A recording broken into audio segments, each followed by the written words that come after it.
We are living in a computer-programmed reality, and the only clue we have to it is when some variable is changed and some alteration in our reality occurs. We would have the overwhelming impression that we were reliving the present, déjà vu, perhaps in precisely the same way, hearing the same words, saying the same words. I submit that these impressions are valid and significant, and I will even say this: such an impression is a clue that at some past time point a variable was changed, reprogrammed as it were, and that because of this an alternative world branched off.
Good morning, and welcome to the festive affair known as the Monday Mashup. I'm Robert Phoenix. I'm your host. I've decided to, last week I stumbled upon just making this show 2 hours. And whether or not it runs for 2 hours is a whole nother thing. I mean, I could stop this at 60 minutes, 70 minutes, 90 minutes, it could be an entire 2 hours. But I decided to give myself the opportunity, the abundance to have 2 hours to do things. Now, generally speaking, I can't really talk by myself, to myself, with myself for more than an hour. I've found that that's pretty much my limit. But sometimes people call in and can and do contribute their takes on what I'm talking about. So I'm luxuriating in the largesse of time, and I've given myself 2 hours to stretch this show out. If you don't know who I am, again, my name is Robert Phoenix, and you've stumbled upon the Monday Mashup, and this is where I grind the issues of the day and try to come up with something that is meaningful, entertaining, always to the best of my ability, thought-provoking. So I'm going to get into some material today, which is pretty interesting. I put a link on the show page, and it is not in the chat room, although somebody who is in the chat room, who's in there today right now? Is anybody in there? There's 2 anonymous guests. Hello, anonymous guests. And I hope that people will show up here. Anyway, if you're in the chat room and you have hosting capabilities, go ahead and put that link in there. If not, you can just see it on the show page. And you'll be able to get a sense as to what I'm talking about. The topic, the subject matter of the day today is targeted and directed individuals, especially as it relates to what are known as reptilians. David Icke has been on the reptilian meme forefront for many, many years. Most of you know who he is. And I found a book which is every bit as compelling as anything David Icke has written, and maybe even more so because of the source. Icke has been, by the way, if you really want my opinion on David Icke, I think he is a reptilian. That is my opinion on David Icke. Now, he could be a good reptilian, theoretically, but that's my take on him. Why? Why? Because David Icke gets to do whatever he does all over the planet. And in fact, in October, he's going to be at Wembley Stadium. Can you imagine that, David Icke at Wembley Stadium? If you were the powers that were or be or are or could be, might be, once was, why would you want David Icke to have that stage?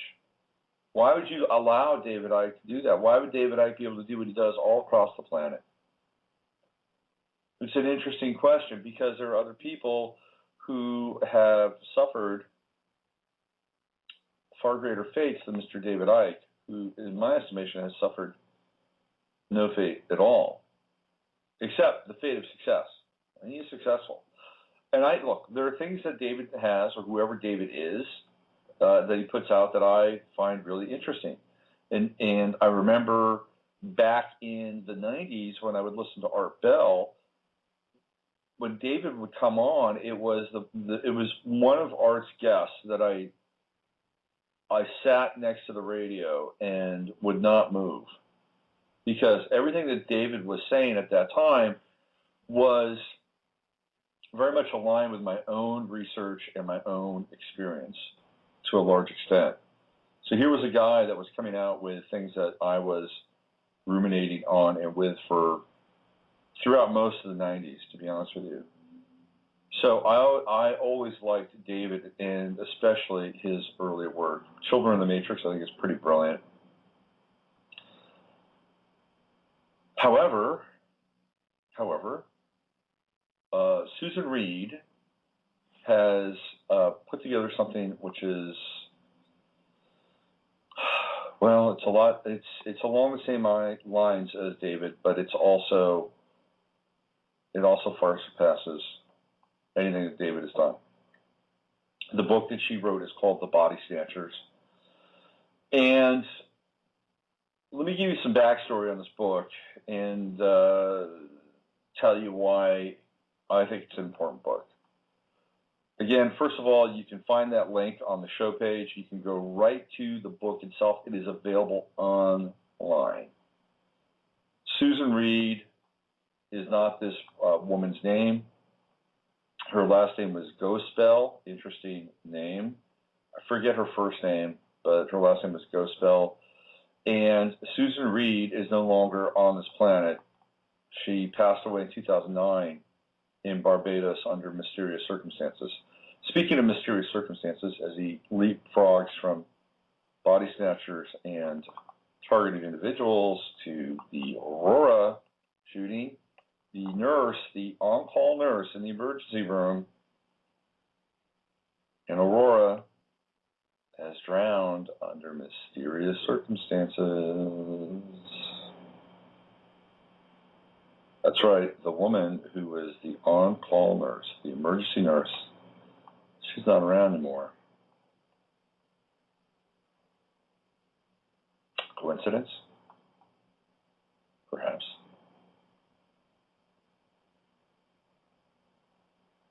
It makes one pause to wonder.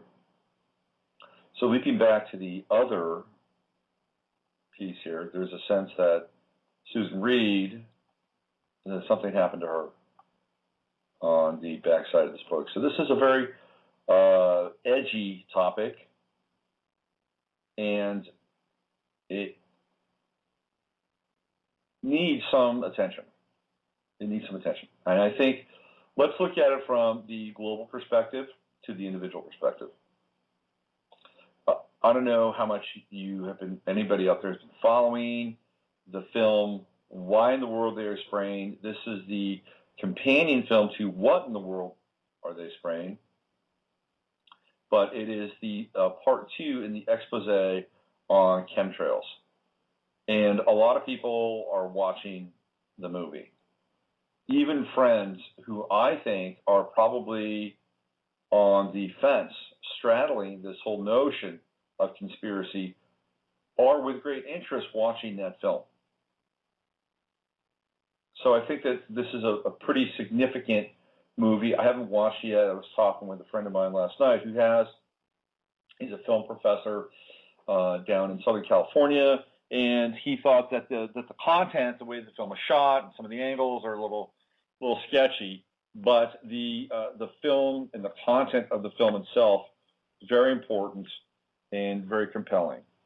So the reason I'm bringing up chemtrails, those things in the sky, is because on a collective or a mass level, those are targeted attacks. That's what they are. They're directed attacks against wide swaths of population. Now, I was on Facebook last night, and there was a woman by the name of Rachel who had posted some pics. She's in the UK. She posted some pics she'd taken just outside of her house in the UK. And I got to tell you, I mean, the sky looked like a chemical quilt in the upper atmosphere. That's what it looked like, a chemical quilt, a patchwork quilt of dripping, drooping goo that was forming a cloud cover and then slowly but surely descending to the earth. Now, I remember one day coming in from the U.S., I was flying to Schiphol Airport. This, of course, is in Holland, in Amsterdam. And as I flew in, I noticed below me there must have been about at least half a dozen planes that were doing chemtrail spraying. And it was shocking, absolutely shocking, because I had, at that time, I don't think I'd been out of the country for a while. I think the last time I'd been out of the country prior to that was 1984 when I flew to England. Of course, they weren't really having any chemtrail spraying then. So here I am. I had not seen chemtrails outside the United States, and I think this was around 2001. I think it was 2001. And chemtrails, it was 2000 or 2001. Chemtrails have been around in my consciousness since 1997 when I first saw them and made significant note of them in the skies. So the spraying had been going on for about 4 or 5 years. But again, I had not left the country. So that when I did leave the country and saw the spraying, and not just any spraying, but the degree and the sophistication of the spraying, I was kind of blown away. And it was all happening beneath me as we were approaching Schiphol. So anyway, it's been going on for a while, and the amount of spraying is it's epic. And if you think about it, and you try to break it down in its particular or particulate parts, you'll come up with some scenarios that are kind of mind-blowing. And we were going over this last night on the phone. So let's say, for the sake of argument, that right now there are chemtrails being laid all across the United States, and there are. And they're being laid all across Europe, and there are. And they're being laid all across Russia. And they're being laid all across Africa, because I've seen chemtrails in photos from Africa. In fact, I was watching the Little League World Series over the weekend, and there's a team from Uganda, and I was watching their practice footage in Uganda, and lo and behold, what's in the sky? Uganda chemtrails. So they're being sprayed all over the world, with the exception of one place, by the way. And that one place, from my understanding, is China. China has this is what I've read, that China has a deal in place to keep chemtrails from proliferating into their atmosphere. So they're being sprayed all over the world simultaneously. Now think about that. Think about the planes that they would have to have in order to do that, quite a few. Think about the air fuel that they would have to have in order to do that. And think about the sprayers that have been retrofitted onto the planes. And think about all of the chemtrail goo that they would have to have in order to get on those planes. And think about how that chemtrail goo would be manufactured. Where would it be manufactured? How would it get to the planes? What would it look like? Does it get to the planes on tanks on trains, tanks on semis? I mean, this is a major operation. It is huge, a huge operation. And the amazing thing about it is it's pretty secret. A few people have come forward and talked about it, not many. Certainly there's no discussion about it with anybody in Congress or the Senate. So now we've got this beast that's been unleashed, and it's chemtrails. And it's a big one. And people are starting to understand it, starting to wake up around it. And I can tell you right now, based on my experience, chemtrails are making people sick in a big way. Number one, it depresses the immune system. Number two, it depresses the emotional system as well. Number three, they act as memes, psychological memes. If you are aware of chemtrails and you go outside and you see the chemtrails, what does that do? What does that do to you? What does that do to your consciousness? What does that do to your perception? What do you say? You say, oh, fuck, there's spraying again today. That's what happens. And then what happens? Well, then you are struck with a feeling of helplessness and demoralization. So not only do they have an impact on the physical environment around you, they have an impact on the metaphysical environment around you as well. They act as a psychic suppressor. This is what happens. So this is happening all over the world. And the other thing about chemtrails is that some people believe that it's a one-size-fits-all concoction. No, it's not. I think they're constantly morphing and altering the base elements of chemtrails. But basically, what's in there are hardcore heavy metals, barium, aluminum, iron oxide, all that stuff, because those are the metals that are conductive. They can hit it with a HARP array or some other form of scalar activity, and then it will charge those particles and charge those elements. So the metals, by the way, are in you and I, and they have a whole other impact. First of all, it makes us like human antennae walking around with all these metals inside of us. The other thing is that metals are they are intense in terms of being able to toxify the body and also create emotional responses that are not necessarily organic. And I've seen with chemtrails and the impact of chemtrails in terms of the metals on people that they elicit rage. They elicit rage and they elicit frustration. They elicit resentment. This is what happens with chemtrails. This is what the metals do. And when you're enraged, because one of the things that metals do, by the way, they raise your blood pressure. That's exactly what happens. Your blood pressure gets raised. So we've got the physiological effects of that, and they're hitting everyone. They're hitting everyone, with the exception of the Chinese. Now, not everybody has an issue with chemtrails. Now, my theory is that they are, even though they are mass in terms of their application, I believe that there are targeted markers inside the chemtrails themselves. And those targeted markers they relate to genetic markers inside certain specific haplogroups in individuals. That's my take on it. So it is a widespread application. It is not a one-size-fits-all operation. I think certain people, based on their genetics, are being targeted. So this is a widespread net.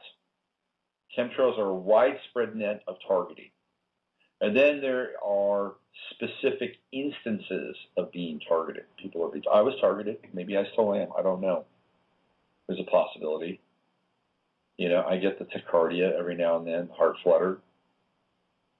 You know, my big moment in terms of all this took place for me in the year 2006 when I was up late one night, right around 2:40 in the morning, which is a time we're going to talk about here as we get into Susan's book, The Body Snatchers. Around 2:40 in the morning, I was working on my website or doing something, who knows what. I was up late, and I felt something hit me right in the center, my forehead, right in my third eye, and it felt like I had a split in my brain at that point.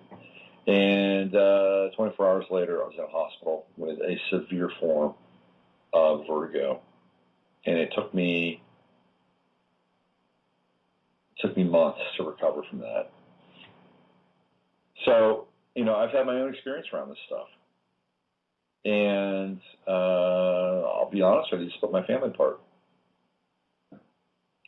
So one of the things that, what can you do? Well, we're going to get into what you can do. I'm not going to sit here and tell you, I'm not going to sit here and lay this out and depress the hell out of you. This is not my goal here, okay? My goal here is ultimately to help you get through this.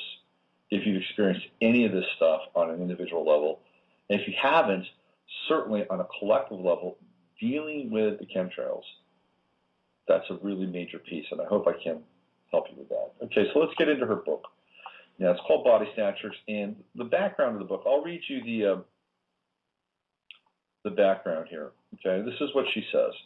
There's some very interesting stuff for me that comes up. She talks about John of God. Excuse me.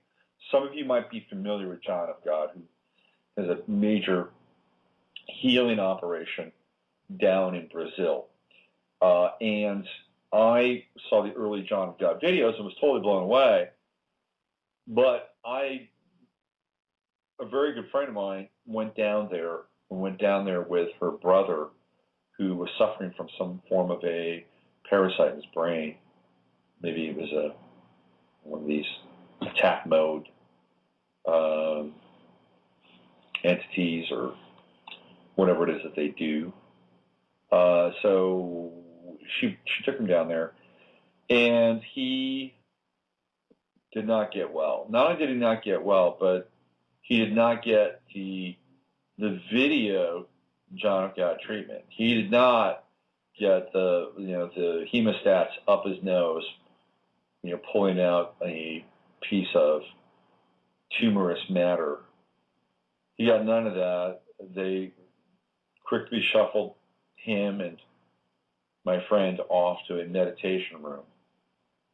And they went back, and a day or two later, again, kind of the same thing. And apparently the John of God character, he prioritizes working with locals and quote-unquote poor people, which is fine, but he'll gladly take any donation from anyone to keep that center going, although theoretically he is sitting on a gold mine or some form of, mineral mine, which is why he doesn't have to work.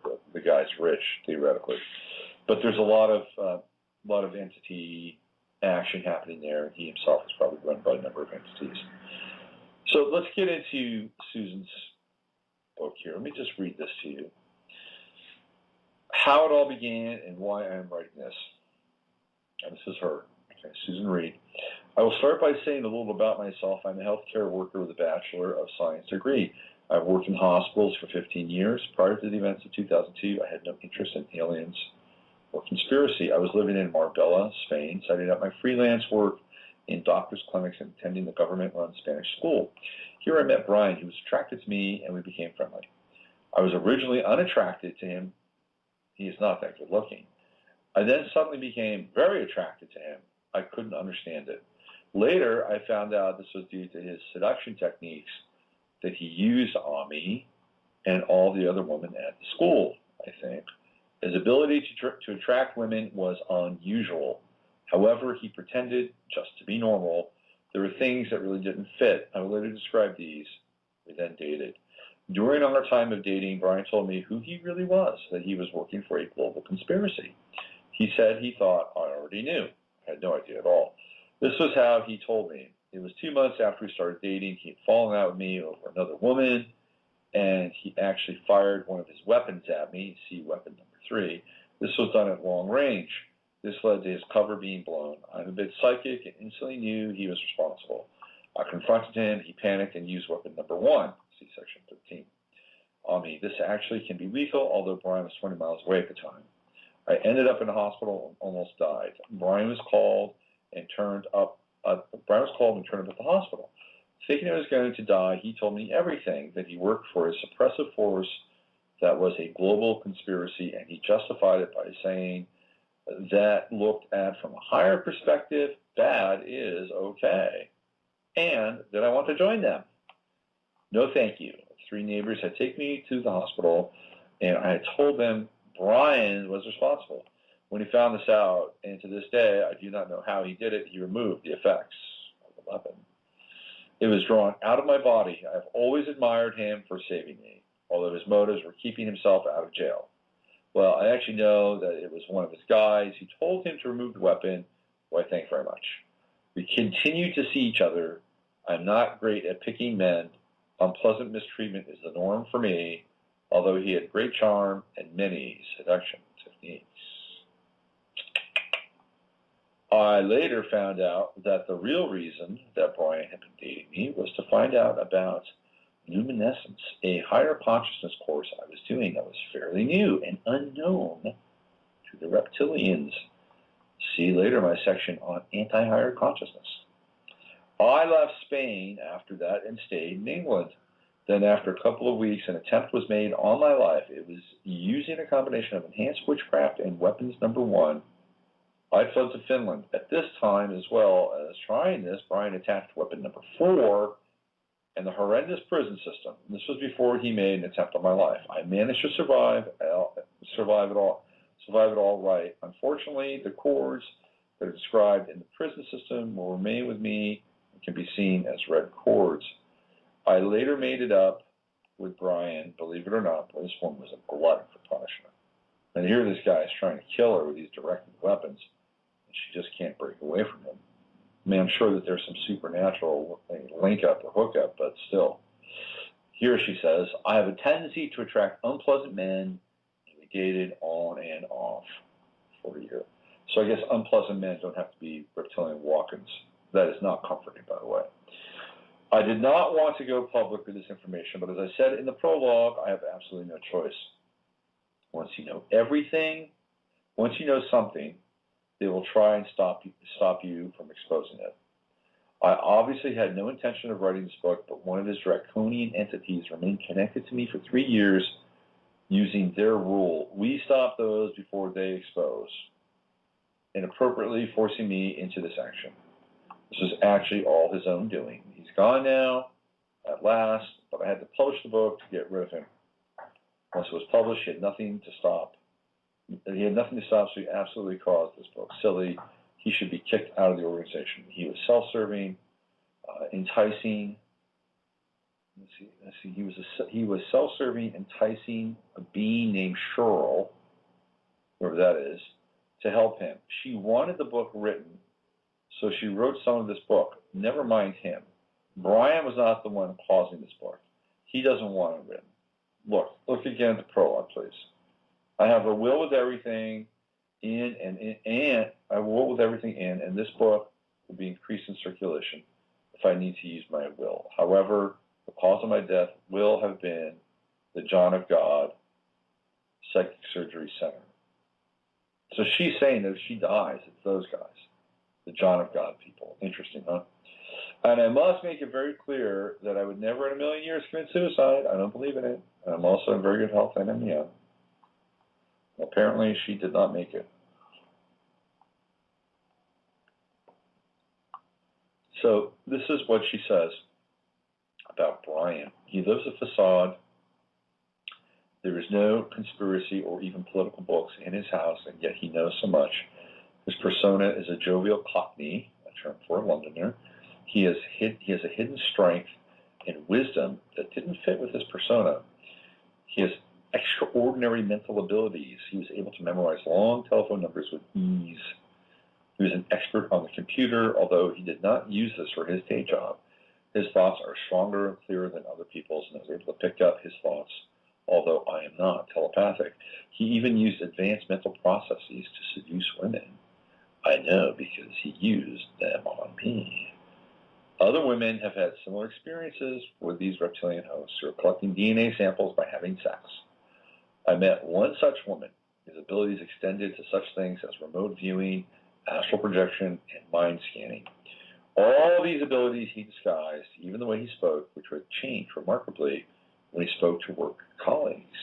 Basically, he was trying to disguise who he was so no one would know who he really was. He is extremely knowledgeable on all subjects. Funny, because he was uneducated. His eyes have a steeliness about them. It was unexpected. Their steely eyes are quite a giveaway. One woman described to me eyes like tombstones. He avoids talking about himself. When he does, it's always positive. He knew that what we say affects our lives. If we talk positively, it brings about positive things. He was paranoid about other people being psychic. I know he was frightened that they would discover who he was. My friend had a particularly hard time from him, for she was a little psychic. This is how I discovered what Brian really is. He isn't just human. He isn't just reptilian. He has two sides to him. This is what happened. Now, I have my suspicions that he was more than human. The telepathy, the weapons, the information he knew. But I was taken aback when I was visited by an alien being who chilled me to the bone. This is how it looked. It was transparent, only energy. It had circular patterns, like florets repeated throughout most of his body. A head was visible, and there were hands or something that manipulated tools. I was terrified. There was an evil chill to this being. However, it had a high vibration, as though it should be good and loving. This was confusing. They are high, these aliens. It had a large body, and the whole room seemed filled with it. It talked to me in Brian's voice, but in a more chilling way. It somehow made me feel that I had no powers to prevent it harming me. Extraordinarily, there was a two-way conversation between this alien and the human host, Brian, in Spain, and the two Brians were talking in the same voice. This was evidence that there are two beings in one body. Orders were given by the host. Can't make sense of this. This was conducted telepathically.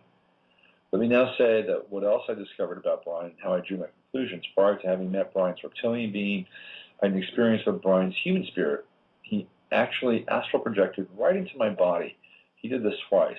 I was in another country at the time, and he came over via astral projection. Now, I am normally an ashy person with strangers, but with Brian in my body, I started to smile at everybody, as Brian does this when he's in the right mood. Everybody was included, and I felt I had a great power to attract.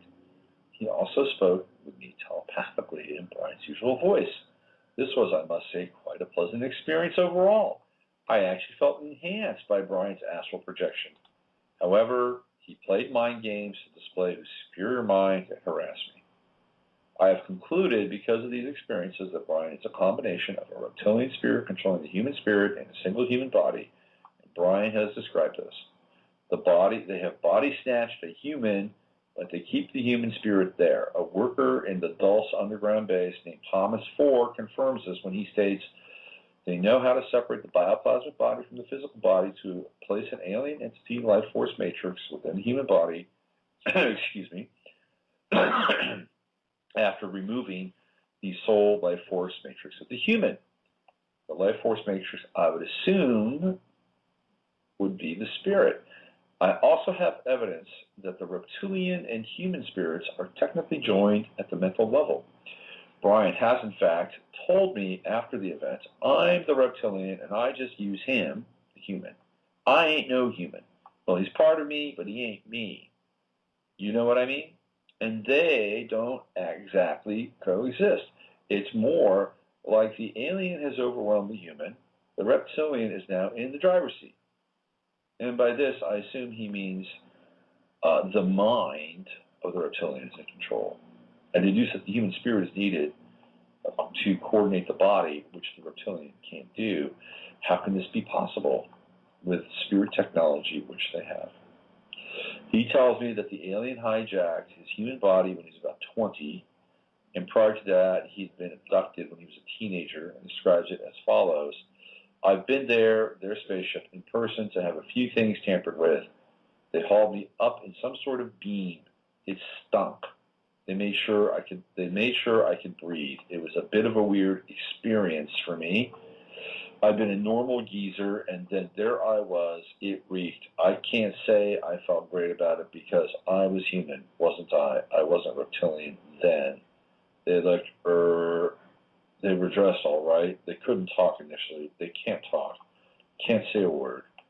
And then I became telepathic, and then I could hear them. And they spoke with me in English. They enhanced my mind. My mind is fucking amazing now.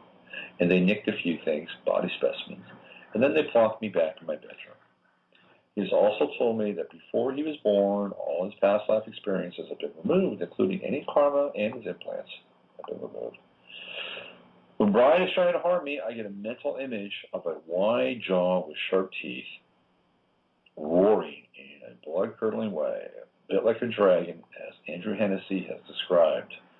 Brian tells me his alien physical form has a jaw without a nose, scales, eyes, but no ears.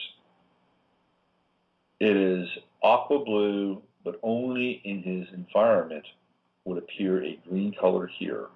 I have seen aqua blue reptilians, which could be the color they are. It is over twice the size of a human and is very unattractive.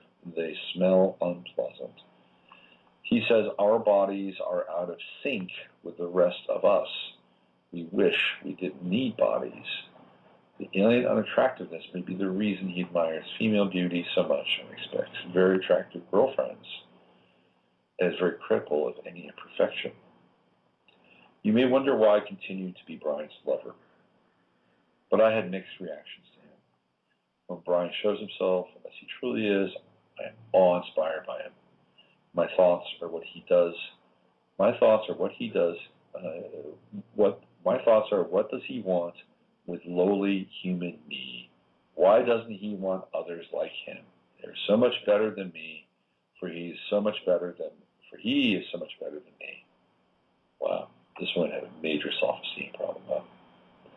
I actually felt honored that I was in his company.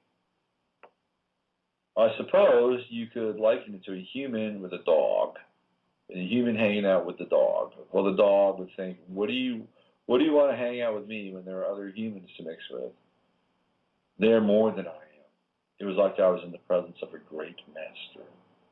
That should be a clue, by the way. I was honored, and he made me feel, why should he possibly wish to spend time with me when other masters must be more interesting for him? So you see why I remained attracted to him despite the abusive things he did. Confusing to the T, I can assure you, I've always admired him. Wow. The combination of the reptilian and human host results in a person who I found to be both extremely harmful and a little helpful, with the desire to harm and help, but mainly to harm. I was harmed and also given a little help, although he tells me that I wasn't really helped. I just thought I was. He tells me that he does occasionally experience wanting to help those he harms. However, the alien desire to harm overrides this. He rephrased desire to harm into a mission to harm in order to keep you all fucking down. They actually are very helpful, but they don't want to help humans. He seems to be a combination of the reptilian qualities of cruelty, evilness, extraordinary mental abilities, and human qualities of an undebilitated soul of kindness, helpfulness, and joyfulness. So there's a jackal. She says jackal. It should be Jekyll, or maybe it's Jackal. A Jekyll and Hyde scenario. However, the human, stripped of all its past life experiences, is immature. It too acts badly, knowing no better. The reptilian can't deal with the emotions. He is extremely cruel, and evidence I have is his cruelty towards me. We were going out, and he kept me subjected to some of the weapons, see later, when he could have so easily stopped them. I accepted this behavior, a flaw in myself. I have now realized the error of my ways. He openly displayed animal cruelty, cutting his duck's neck with a blunt knife, and I watched it slowly bleed to death for all to see. I'm an animal lover and did what I could to help the duck. He didn't even realize that it was inappropriate. He has amazing success with women, remarkable considering he is not a good-looking man or powerful nor rich. He admires female beauty very much, and his expectations therein go far beyond his own attractiveness. And yet all his girlfriends are very attractive. I was astonished.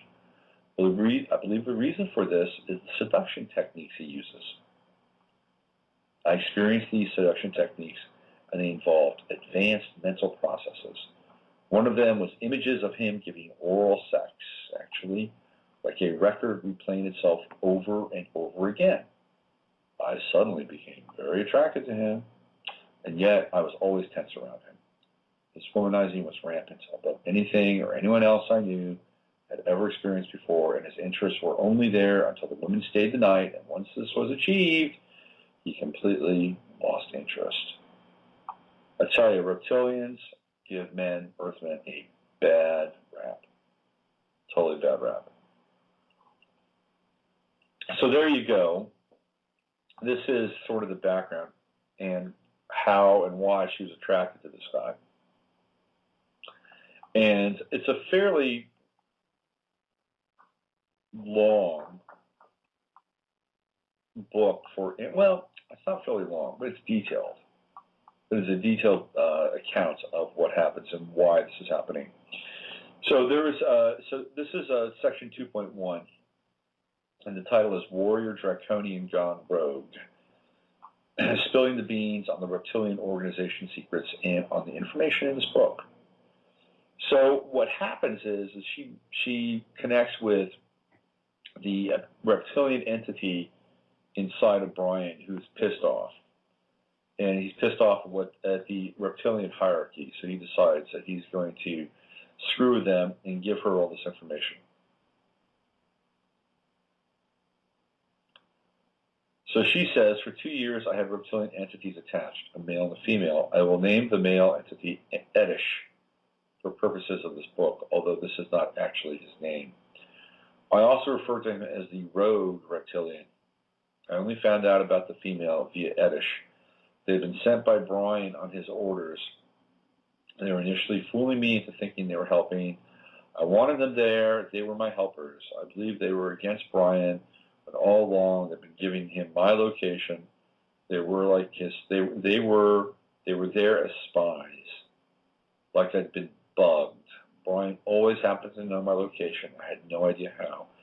So for 2 years I accepted these entities, not realizing that I could remove them. I hadn't known that Ettish had been creating the conflict Brian had with me. He had been lying in order to turn Brian against me, playing on Brian's emotional hurts, and there were many. He was the only reason I fell out with Brian. But she loved this Brian guy.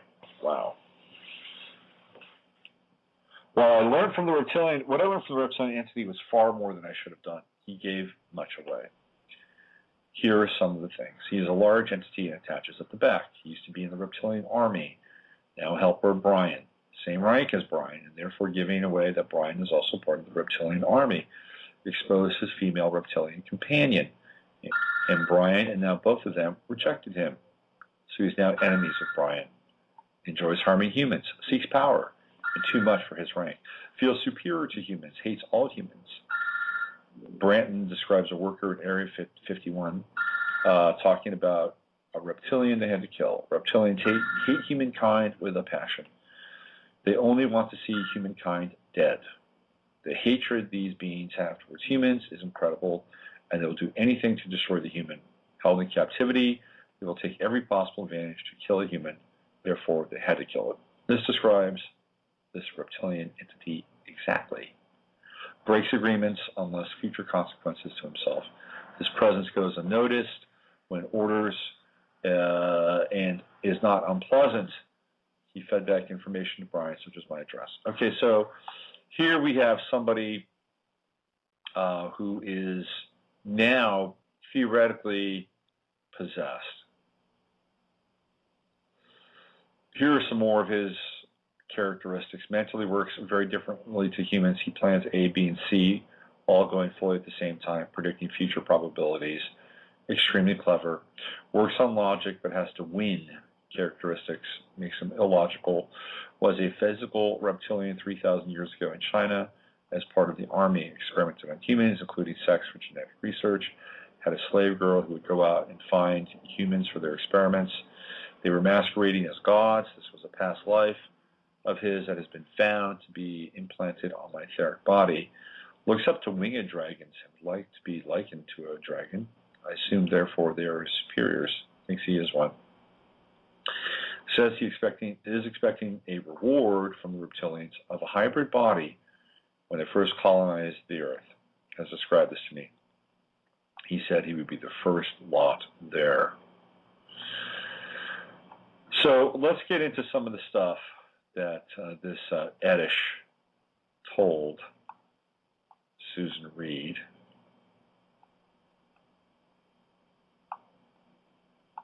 There's some interesting things. Now, I got into this because I was doing some research on doubles and clones over the weekend and trying to determine if Eric Clapton had been replaced. So that's a whole other story. So this is interesting. This is some of the stuff that was told to her. This is what happens to humans. Okay? This is what happens to humans. This is number 8, and it's debilitation through nutrition. Now pay attention to this. This is really interesting. This is Susan Reed talking. I am a nutritionist, and I know this information to be correct. There is literature that baby milks lack the oils essential. She's a terrible writer. Or either that, or somebody who ever transcribed this didn't do a very good job. There's literature that baby milks lack the essential oils, and that there is possibly an association with poor brain development. Nothing is done about it. Here, Ettish describes how baby milks, these are milks that are powdered milks that you add water to. Baby milks are used to greatly reduce our intellect. They do not support proper brain development due to lack of nutrients called essential fatty acids, EFAs. These EFAs are deliberately excluded even today. Scientists are suppressed, even killed, he confesses below. My example is as follows. My DNA sample was taken unknown to me. Ettish has told me what they learned from my brain sample. My potential intellect is 89% when compared to the potential of the population. This is high and met their requirements. However, my actual intellect is 60% when compared to this figure because I was fed solely baby milks as an infant. This is a 33% reduction, and I'm very upset, and it rings true. I have had to take a different path because of it, one, a lot harder. I've also wasted many years. I have no consolation at all. It is a fact, as the majority of our intellects are suppressed in this way, my intellect is better than most. Now, if you have to use baby milk, you can supplement the baby milk with things like flaxseed oil or other things where those essential fatty acids can be added to it. It's not the end of the world. You just have to be able to compensate a little bit. You can compensate on the food front. The thing that it does help with brain development and the bonding development with lactation is the ability to have a strong connection with the mother. Again, that is not a game. It's not a complete game changer and game ender. It's just different. So there are plenty of people who have gone through that, who have successful lives, and who have strong bonds with their mothers. I'm not saying that this is across the board, but it does happen. So take this information with a grain of salt, okay? But take it in. Another topic of great interest is what Ettish discusses about wheat. This you need to listen to. I've been on the anti-wheat bandwagon for a year now. Changed my life. Got rid of my TMJ. Got rid of my IBS. I can name 10 things that ditching wheat has gotten rid of, and including weight. I cannot. My life has never been better since I got rid of the demon wheat. So here's what Ettish says about wheat. There is a substance in wheat which causes hardening of the arteries, and they promote wheat-based products for this reason. Thirdly, our soils lack trace elements which further reduce our intellect. This is deliberate. The hybrid will be a combination of a human and a reptilian with a human's digestive system, hence their extensive knowledge about wheat. They are currently genetically engineering rice to increase the protein content as their staple diet. Think about that. Here's what Ettish said. This is what she asked him. What will be eating when you come down? Rice, girl, no wheat. We don't want arteriosclerosis. That's what it does to you. Scientists have discovered this, and we hush them up. Yes, we've killed a few scientists because of this wheat thing. We promote wheat to debilitate you, hardening of the arteries. It's the endosperm wheat germ. It's no good for you. That's what it is. Bran, no problem. Rice is the best thing you could eat. Why? Its protein is complete, so you can live off of it. Almost. Our digestive system is going to be human. There's no other way. Substance in wheat endosperm sticks in your blood vessel walls and then acts later so you don't see it initially. You're lacking trace elements. They're not in the soil, and, well, they're not in agricultural soils. Why? Because we make sure it doesn't get in there. So you're less intelligent, a bit dimmer. So you can't put two and two together. And a bit more besides, we don't want you intelligent because you're going to look at this situation and think it doesn't make any sense to me. Am I less intelligent than I should be? Well, you all are, because it's your brains. You lack essential fatty acids. EFAs in your brain makes you dimmer. How much dimmer? He told me that I should have been 89%. We got there. So diet is important. Get rid of wheat. Apart from the inside information of a reptilian, theoretically named Ettish, you need to get rid of wheat. If you haven't gotten rid of wheat, think about it. Think about it. I had TMJ all my life. TMJ, do you know what that is, TMJ? It's when your jaw pops. Pain, I've seen craniosacral therapists, orthodontists, chiropractors, osteopaths, you name it, I saw those people. They get in there and they move their thumbs around with gloves on in my mouth, and I'd be sore, and it was incredible. I mean, some level it felt kind of good, and on another level it was really just incredibly invasive. And the fact of the matter is that it wasn't going away. I had this all my life, and the intense amount of pain radiating from the left side of my face. I would go to kiss somebody, and you'd hear this major crack in my jaw. A month after I stopped eating wheat, it went away. It was gone, and it hasn't returned. You see this right now? I'm opening my mouth. No snap, crackle, pop. I can't tell you enough about I can't stress enough about the dangers of wheat.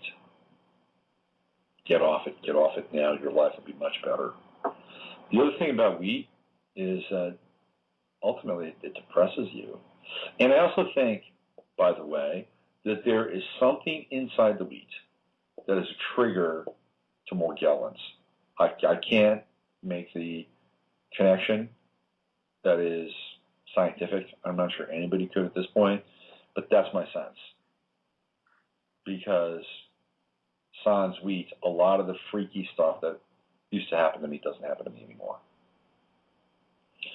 All right, here's what she says, or Ettish says, about finances.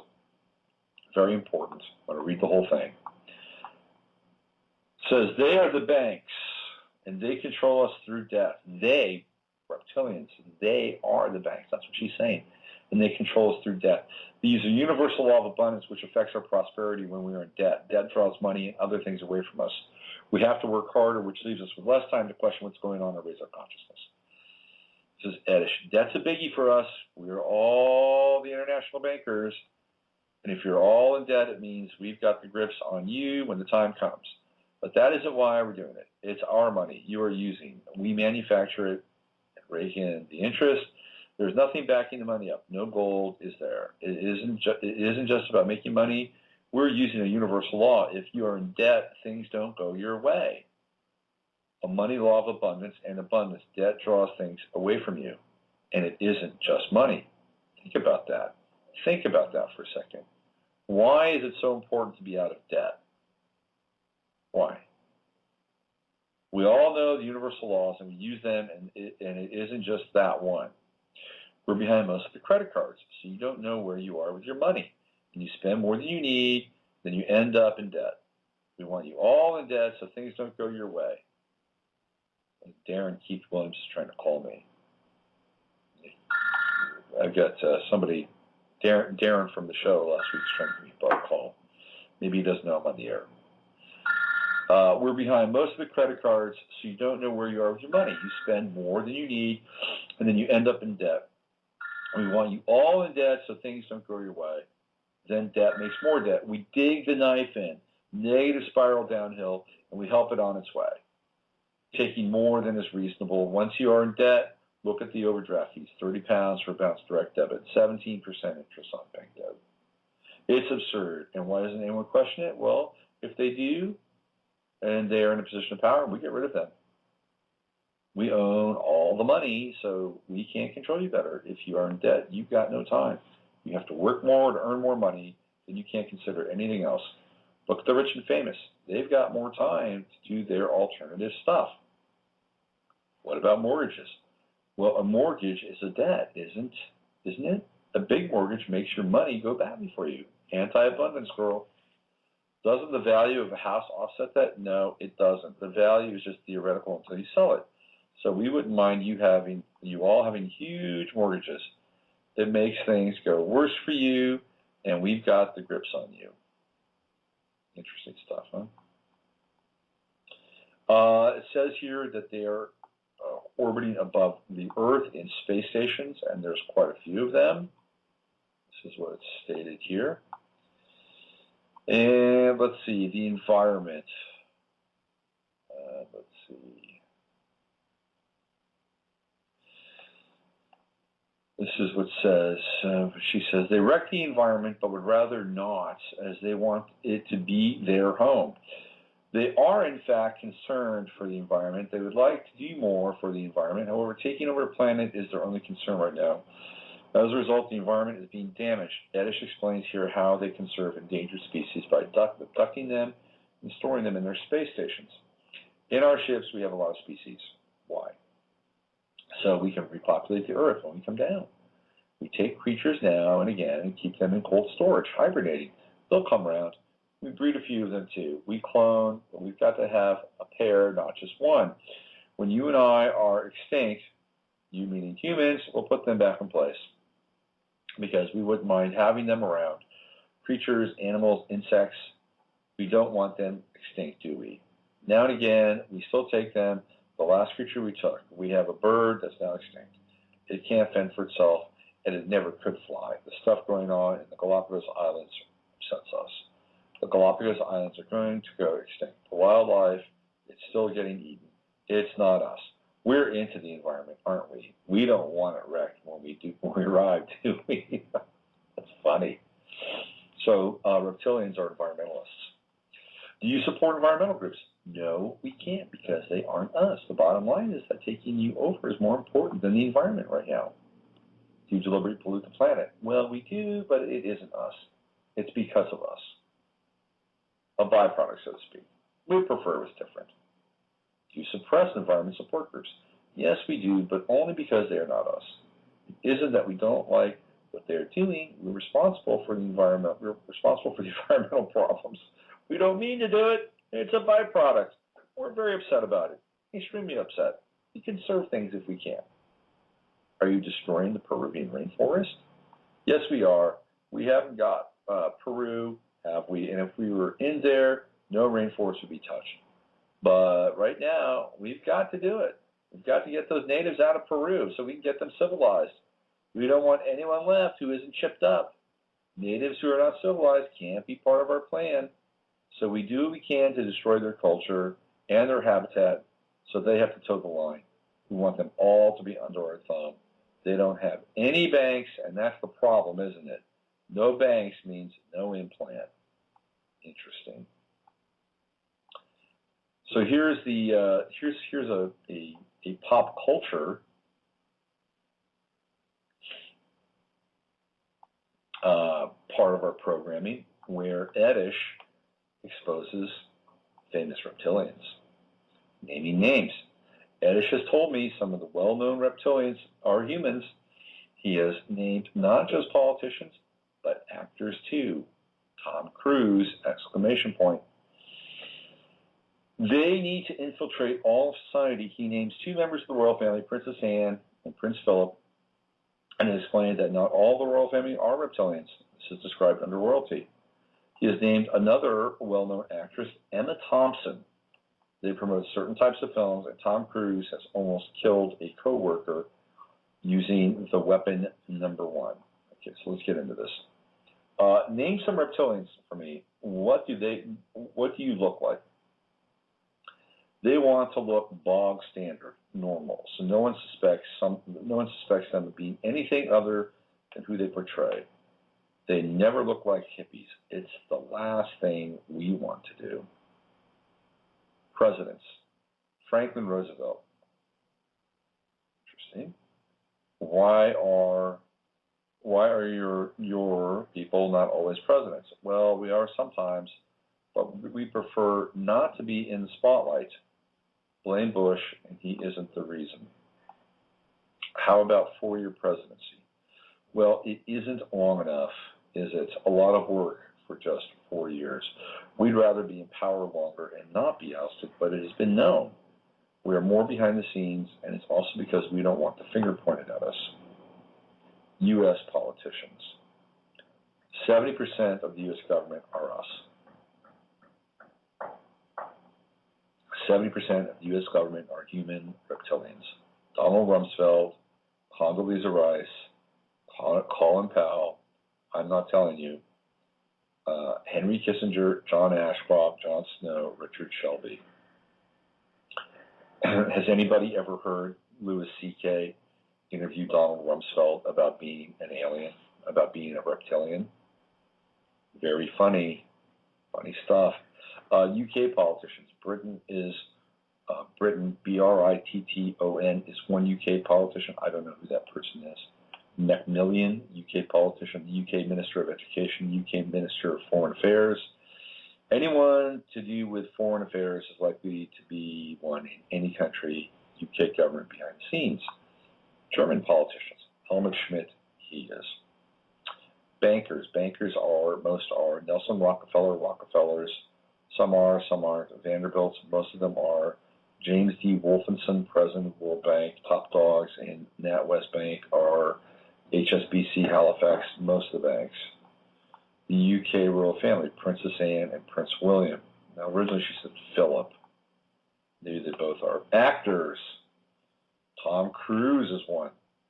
We need them everywhere. Certain films shouldn't be made so he can get to other actors who are doing stuff that he doesn't want. Tom Cruise is into promoting wars. Top Gun. Interesting reference here, Top Gun. Tony Scott, who was the director of Top Gun, just committed suicide yesterday. Side note, Ridley Scott's brother, Tony Scott, committed suicide. He promotes certain types of movies. He attacks the directors more than the actors. They try to stop New Age films. God knows why. He harms them like Brian does. See weapons. He's harmed an actor he used to work with. He almost killed someone pretty old. Someone found out about him and tried to do him in. He uses the encircling. See weapon number 1. Almost died, has stopped working. Quite recent, quite well known. They did a film together. We don't want alien films made unless they are pure fantasy. Close Encounters. That film we never wanted made. Interesting. UK actress who married Kenneth Branagh is one. Emma Thompson. So she knows what's going on, so other films can't get made. She just mooches around and finds out what's going on. She gets a lot of parts. We see to it. Gets a lot of help. We finance films. We're behind a lot of films. Her role is to prevent films getting made.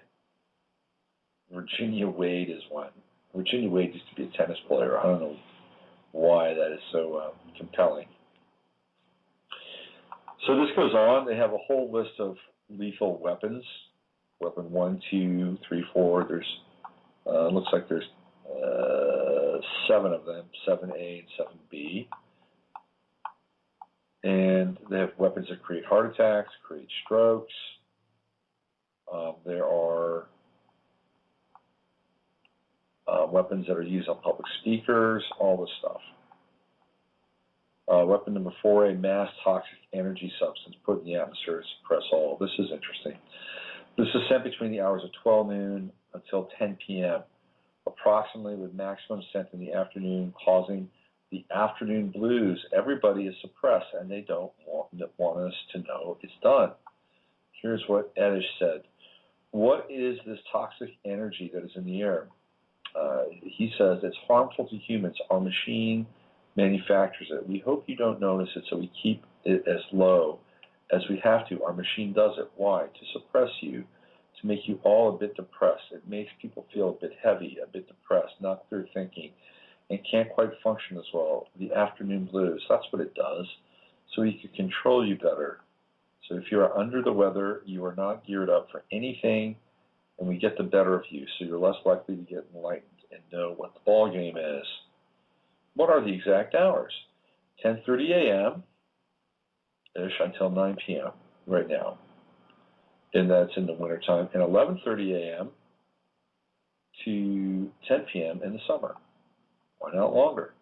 Because we've got to conserve our resources. We need to breathe too, girl. We've got our energy work and can't do it while it's on. Plus our other work, we know when to get things done, and that's early in the morning. That's why Brian gets up early, about 7 a.m. So he's a bit clearer. It's to stop people raising their consciousness. We don't send it everywhere. Some places don't get it. Like some small islands out of the way in the middle of nowhere, or Greenland, or the North or South Pole, or way out to sea some places. Do you feel bright as a button in the afternoon, or compared to the morning and late evenings? Do you feel tenser, a bit depressed or dull, in need of a stiff drink? Why? It could be argued this is because of tiredness. If this were the case, then you would be feeling tenser and depressed at 10 to 11 p.m. Do you? I would say that people feel better late in the evening than they do in the afternoon. Try having a sleep at midday and see how you feel afterwards.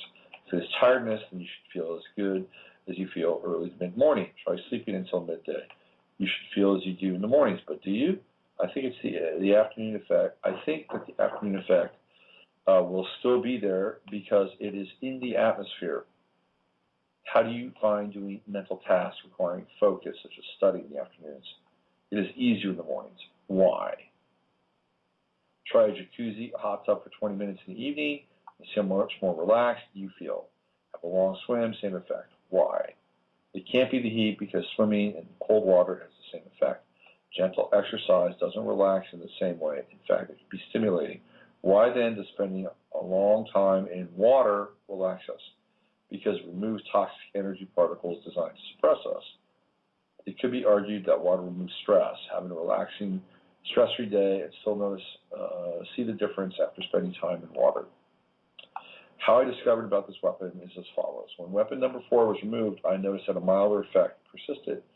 The hours were identical, so I realized I'd been receiving the mass toxic energy at 5 times the strength due to the helmet. It had been there all along. I just felt as normal as everyone does. I hadn't questioned why I felt better at certain times of the day, specifically in the morning and late at night, and why I felt my worst in the afternoon, and why the heavy rain days I do feel so good at all. So why the heavy rain days do I feel so good all day? Ettish has told me that rain washes this weapon away. We are being suppressed 10 hours a day by toxic energy sent to us in the atmosphere from machines above the ozone layer. Think about that. Here's an interesting one. Weapon number 6, given at night, creates tension, which will be noticed when you wake up. This involves a nighttime assault when awakening. A tension for no reason, toxic energy is fired at the victim during the usual time period between 2 and 3 a.m. for a duration of 30 minutes. I've had this numerous times. I would normally sleep through it and wake feeling tense, and the tension lasted all morning. I felt slightly agitated. Water clears it away. By going in a car, I would get a lot more tense, just like what occurred with weapon number 1. This method of debilitation is their mildest. That is all I know. Says this is depression. This is weapon number 7. It's used on activists. They have a technique done to the emotions. They tie the emotional body up. This is a permanent technique that was done to me, but it can put itself right after a year. It says here, I contacted a well-known conspiracy author, and she recognized this technique having been done to her. They particularly use this on activists to suppress them. The effects of depression are no cause with exaggerated negative emotions. For me, I only found this around people and on my own. I didn't experience the depression or emotions. A world-renowned healer identified that my emotional body had disappeared. He had never seen this before. Ettish later admitted that Brian had done this using their technique of tying up the emotional body. He used the turn Cellotaping it up. Cease conversation. Okay, so you're getting the sense here as to what's going on. They have essentially infiltrated consciousness. They've infiltrated the banking system and the media. Now, if you want to look at a couple of examples in cinema as to where you can find this, the first film that jumps to mind is They Live. They Live with Roddy Piper, directed by John Carpenter.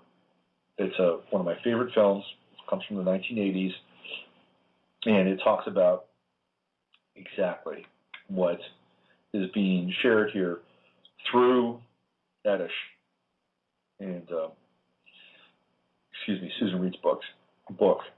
The other films that come to mind, some of which are more whimsical than others, are Buckaroo Banzai, Adventures in the Fifth Dimension, I believe it is.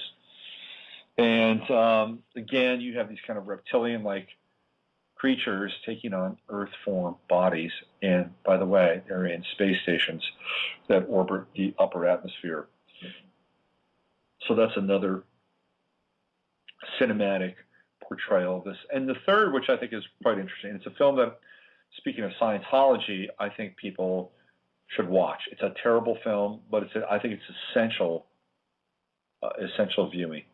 And that is the Scientology / L. Ron Hubbard movie, Battlefield Earth, with John Travolta, Forrest Whitaker, Kelly Preston, and Barry Pepper. It's a very interesting movie. It's terrible. And it's like a car wreck. You can't stop watching it. But there are concepts and pieces of information in that film which I think are very important.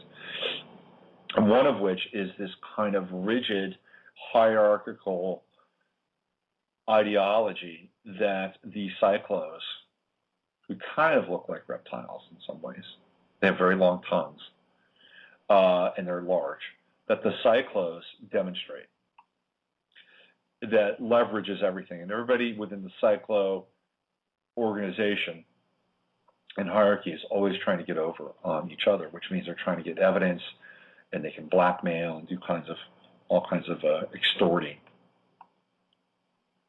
So I think looking at the ideology, the social structure, and the psychopathology of the cyclos is very important.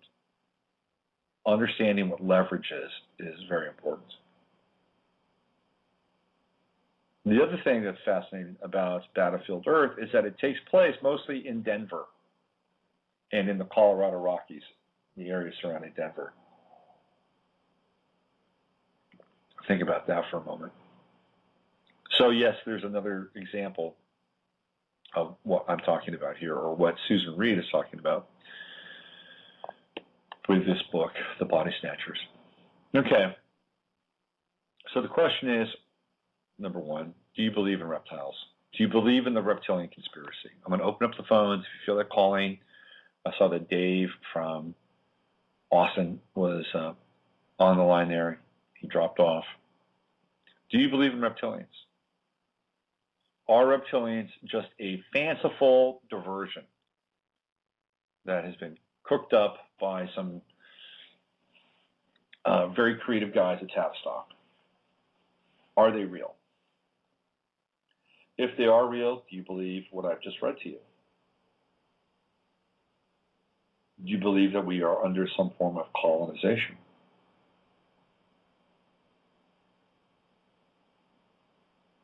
And if this is all true, have you ever been a targeted individual? Have you ever been attacked?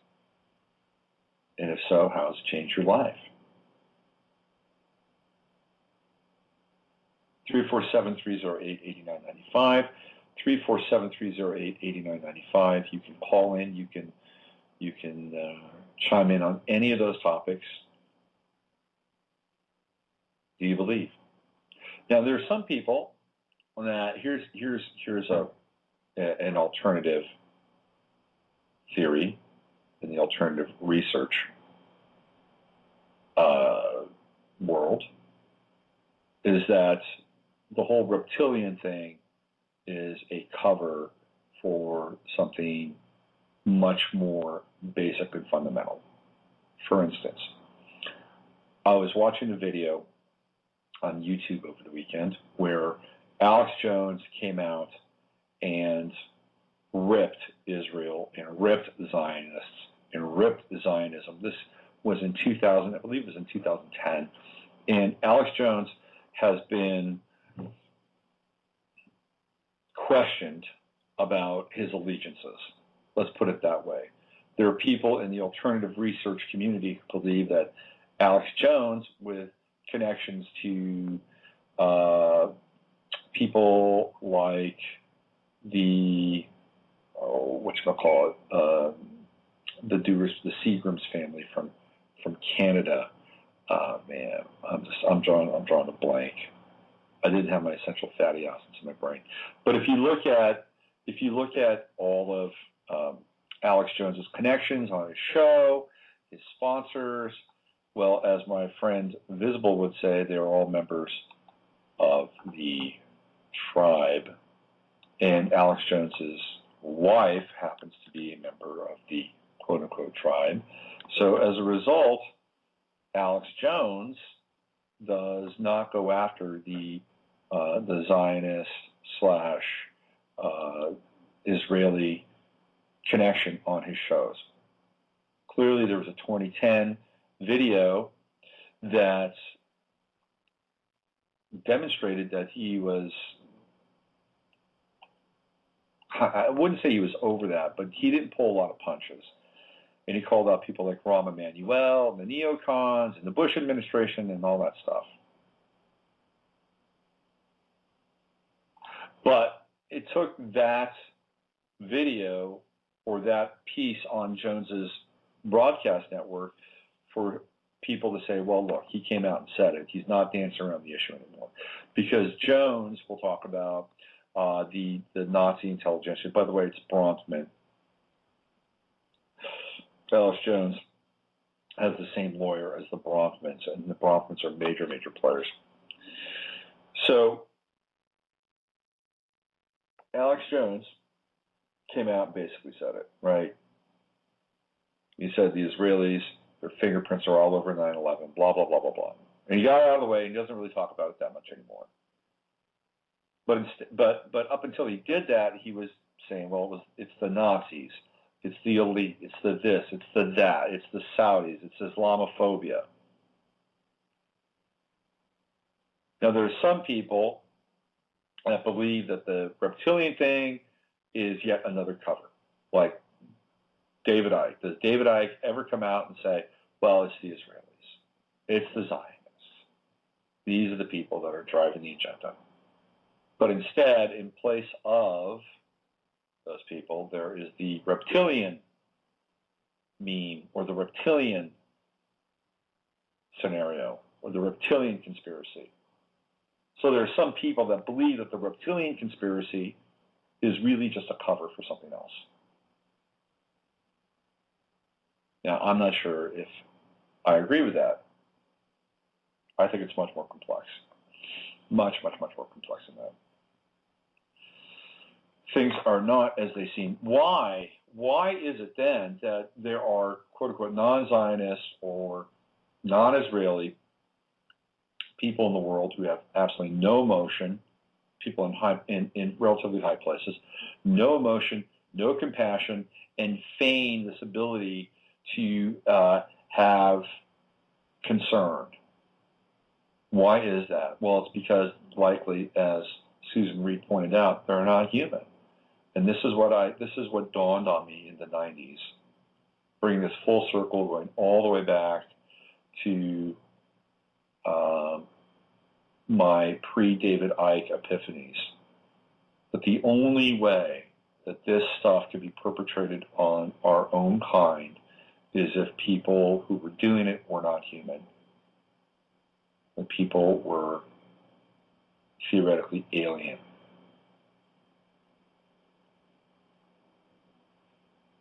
So from there, you can begin to bundle up and tie up all of your own potential theories around all of those. But it's an interesting book. It's an interesting concept. The link, by the way, is on the show page. You can check it out. You can digest it and see how you feel about all of this. And whether or not you have been individually targeted by directed attacks, I can tell you right now that the entire planet is experiencing it. And all you have to do is look at chemtrails. And that should be enough for you to take that into account and consideration. All right, since nobody wants to call in and talk about their experience or how they feel about the subject, I'm going to wind the show down. But I will give you just a few more moments. 347-308-8995, 347-308-8995. How do you feel about the material that I just read? What can you do? If that's the case, what can you do? Are we all just, sitting ducks in a most dangerous game on a galactic level? I don't think so. First of all, you have emotion. That's number one. You have emotion. Emotion is something that is underrated. And emotion being love, emotion being joy, emotion being sadness and grief. We have that. That is our ace in the hole. It's emotion. Don't ever sell your emotion short. That's number one. Number two, as a result of this and having this emotion, you've got to be clear, you've got to be conscious, and you have to be able to be aware about how you're being played emotionally. That's really important. Really, really important. Today is this guy Hank Wesselman's birthday, and Hank Wesselman wrote an interesting book on shamanism, and it's about his ayahuasca journeys and places he journeyed to. He's my friend on Facebook. I don't know him very well, but he's my friend on Facebook, and he put this post on his Facebook page about how there are well-meaning people who succumb to fear or in anger and doomsday scenarios, that they're well-meaning, but really we just can't put our energy there. Well, he's right. We can't. But at the same time, people also should not stick their heads in the sand. This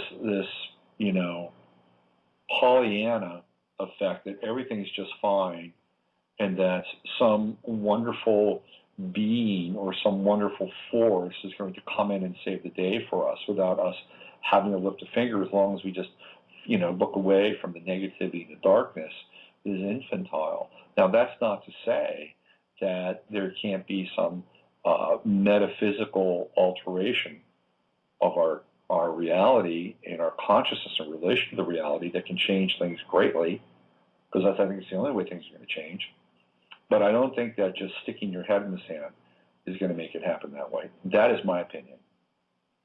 That is my opinion. So emotion coupled with awareness, true awareness, are your greatest tools in all of this. And I want this, and this, it's taken me 50 years of my life to figure this out. But your inner flame is the most important thing you have. It's vital. And you need to nurture it, you need to feed it, you need to love it, you need to support it.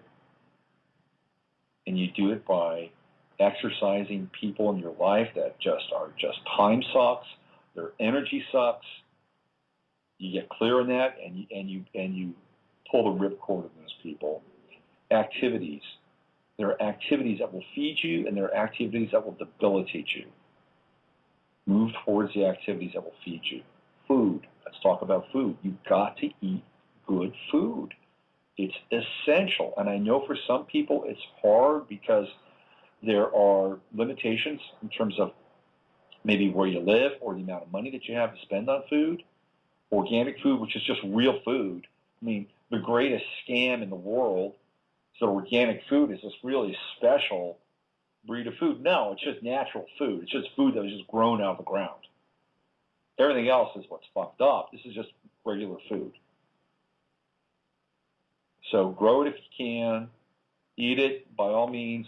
Figure out a way to just, and you can do it intelligently. Now, the cost of food is going to go through the freaking roof. The drought in the Midwest is epic. We're going to see this in huge increases and spikes in prices in 2013. And I'm telling you right now, you got to prepare for it. Grow your own stuff now, do whatever you need in order to prepare for the exorbitant cost of food that's going to hit the marketplace in 2013. You got to do it. But you have to take care of your body. You have to take care of your body and your mind. You have to feed it really good things. The other thing that's really important is, and this is, again, something I'm working on in my life, to not be reactive. Being reactive sets things in motion in ways that are not always harmonious. Isn't the word. They're not always congruent. If you can be responsive, if you can keep an open loop, if you can help somebody save face, and be mindful about what it is in that moment that needs to emerge, things really magical and miraculous can happen. So you've got to be aware, you've got to be mindful. One of the things that I think we all fall into this, I know I do, road rage, and snapping at people on the road. There is, if you can get into that Zen place and creating politeness and creating a sense of harmony on the road, it's a wonderful thing because it helps you with other parts of your day. You're also taking responsibility for the fact that the harmony you create can be dissipative, meaning that other people on the road will also experience the harmony and then bring it into their lives. This is what we have to do. We have to really fortify our ability to stay in joy, to stay focused, and to not be manipulated. These are the big things. Now, there are other things that you can fortify your diet with certain supplements. You can put orgone around your house. You can invoke prayer. These are all very critical elements. You can learn how to put shields around your body, around your home, etheric shields. These are all things you can do.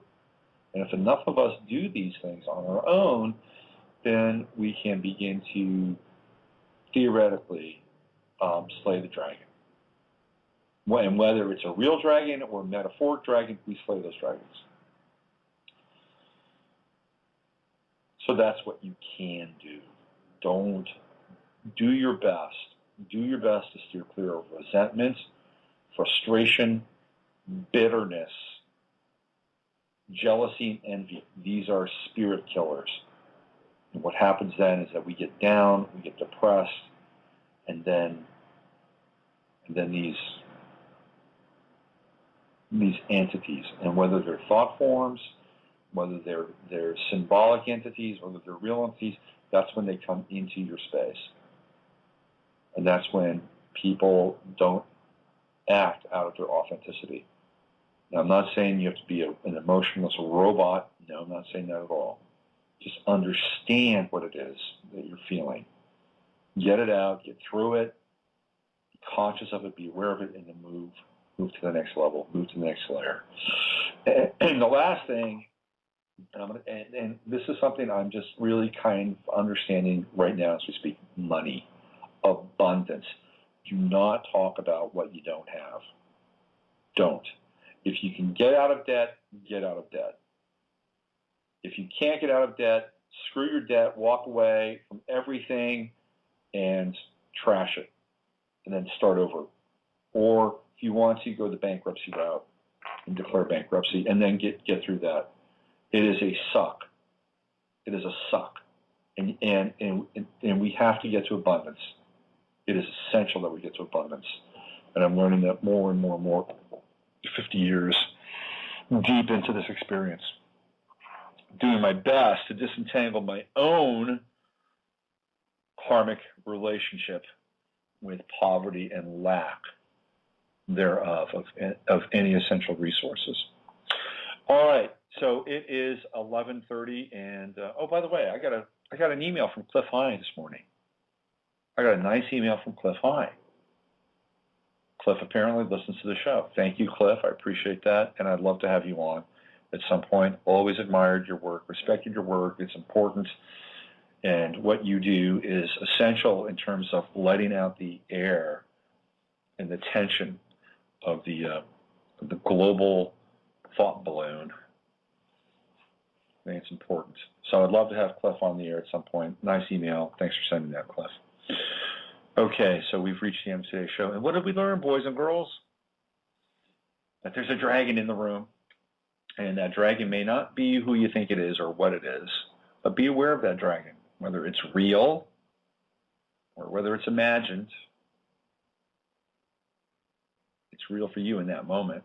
Be aware of it. And don't let that dragon rule your thoughts or emotions. Slay that dragon whenever you have the opportunity. And you can do it. You can find ways to do it. It is. Solutions are out there and in there. I'll tell you a funny story, and then I'll formally sign off. When I was in high school, and I'm not even sure what prompted me to do this, to be honest with you. But when I was in high school, we had our high school yearbook, our pictures. And, you're supposed to put that little thing that is the sign-off for your senior year. And what I put from my high school yearbook was, I'm not even sure what prompted me to do this. I put, "You must face your own fears. I am my own dragon slayer." And I don't know, a few years after that, I looked at that. I don't even have a yearbook, by the way. I don't have a yearbook. I didn't buy a yearbook. That was my mindset. I didn't do stuff like that. But years after that, I looked at, what other people had written. Like, "Hey, Bunny, band was great because you were there. Sunshine, rainbows, hamburgers at Sierra Burger. 67 Chevy. Rad. Boo, love you." Stuff like that. And I looked at that stuff and I said, man, that's so normal. Why couldn't I have just written something like that? That is so normal. And then, and I forgot about it. And people every now and then from high school, every now and then they would, and I don't know many people, but the people that did me, they, "Oh man, what you wrote in the yearbook was so cool." I was embarrassed, to be honest with you. It's like, okay. I think it might have been all the LSD I was doing back then, but whatever, it's okay. But about a year ago, I was on Facebook, and I don't know what was prompting me. I was in this mode where I was finding people I went to high school with. I joined classmates.com or whatever, and I wanted to see what people were doing with their lives. Because there's only one person that I am friends with from high school. So who are these people? Where did they go? What did they do? I think a lot of it was prompted by the death of my father, which sent me looking backwards in time. And there was this one guy who grew up across the street from me. A very, very nice guy. He turned out to be a Christian, and living up in the El Dorado Hills area of California, not far from where my parents lived, actually. So I went onto his page, and I was trying to understand, who these people were. Did I go to school with them? And there was this one guy there named Ron. And I remember this guy, Ron. I remembered him. He was actually like a year or two below me, I think, and friends of one of my Christian buddy's brothers. And I went to his page just to see, what I knew about him or could remember. And what did I find in his page? I found my quote from my high school yearbook. And he actually even referenced me on that quote. So you never know about these things, man. You just don't know. You put something out there, and somewhere down the line in the message in a bottle modality that life is, things that come through any of you can be game changers for people. So never underestimate your impact on the world around you. Even something as innocuous as a Facebook, or not a Facebook, a yearbook saying can potentially change the world. Don't underestimate it. Stay in touch with it. Value your inner flame. Nobody else will. Or maybe they will, but not as much as you will. All right, that's it. I'll see you Wednesday for Navigating the Astrological Matrix. I want to thank everybody who listened to the show and was in the chat room while I was talking about Body Snatchers, a book by Susan Reed, the late Susan Reed. The link is right there on the show page. You can go read it. You don't have to buy it. You can read it online. So use your head to discern what's real, your heart to sift what's possible. I'll be back on Wednesday doing charts, and on Friday I should have an interesting show with some octogenarian guests, which I hope you will all find as fascinating as I have and will. All right, take good care. I'll see you on Wednesday. We are living in a computer-programmed reality, and the only clue we have to it is when some variable is changed and some alteration in our reality occurs. We would have the overwhelming impression that we were reliving the present, déjà vu, perhaps in precisely the same way, hearing the same words, saying the same words. I submit that these impressions are valid and significant, and I will even say this: such an impression is a clue that at some past time point a variable was changed, reprogrammed as it were, and that because of this an alternative world branched off.